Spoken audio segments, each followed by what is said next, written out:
Lymph nodes are the small bean-shaped organs that act as filters. The presence of cancer cells in these nodes indicates an increased risk of cancer spreading. The lymph nodes in the underarm are called axillary lymph nodes. An axillary lymph node dissection is a surgical procedure to remove the cluster of lymph nodes from the underarm or armpit. This procedure is usually done when there are cancer cells in the lymph nodes. It will be performed at the time of your breast surgery or on its own under anesthesia. The number of lymph nodes removed during surgery varies with each individual case. Once removed, the lymph nodes are sent to the pathology department for further analysis. You will review the results with your surgeon during post-operative follow-up.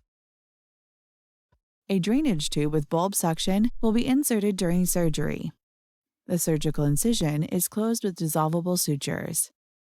After surgery, you will be monitored in the post-anesthesia care unit. Please see the post-surgery video for further information.